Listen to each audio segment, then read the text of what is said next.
«О спорт, ты мир» – эти известные слова давно звучат в Ингушетии как девиз. Триумфы наших спортсменов, проведение всероссийских и международных соревнований прославили республику.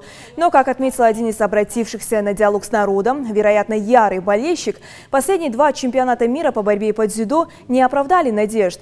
Можно ли считать выступление ингушских борцов неудачным, спросили у главы.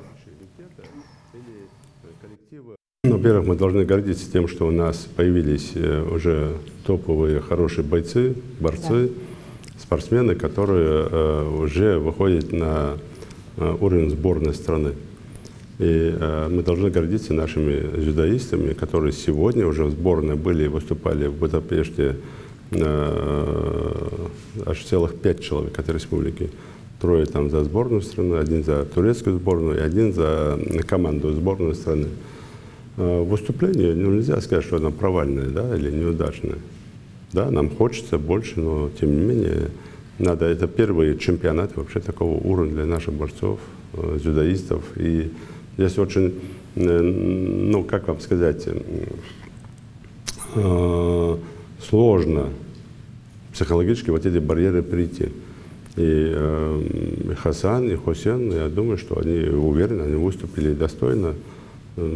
Хасан бронзу взял, что выше ходит от чемпионата мира. Там довольно сильные соперники, и у них большое будущее, они молодые ребята, все у них получится. Поэтому давайте мы не только их будем, наоборот, в таких случаях еще больше надо поддерживать. Они говорят, что мы там, они молодцы, и мы их будем поддерживать дальше, и они еще не раз докажут и покажут, что они сильнее в своем весовом категории, сильнее всех.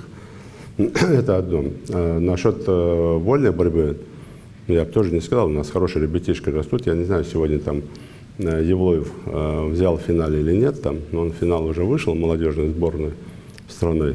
А второй Евлоев проиграл, но ничего плохого. Главное, что он принял участие, выступил. И то, что они в сборную попали, это для нас большая честь, для республики. Они сборной страны. Они все равно в своей весовой категории лучшие. Первые, в первых строчках стоят. По вольникам взрослые, да, я могу говорить, что там я в некоторой степени доволен. Почему? Потому что не оправдались наши надежды пятилетней программы, чтобы борцы выросли. Но я думаю, что они тоже находятся в десятке своих весовых категориях. Это тоже неплохо.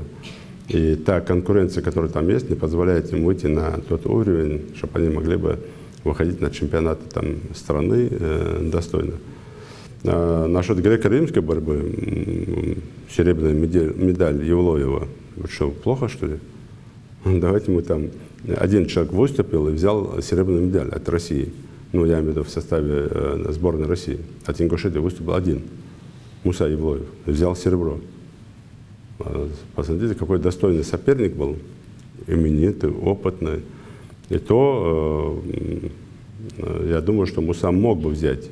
Но здесь не надо забывать про опыт.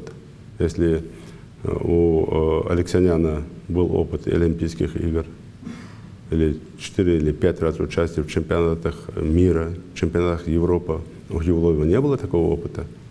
Это довольно серьезный психологический барьер, поэтому у наших ребят будущее. И вот это получилось, как получилось, давайте больше не будем говорить. Я благодарен ребятам, и держаться надо, и наоборот, когда проигрывают, они становятся злее. Сейчас покажут мастер-класс хороший.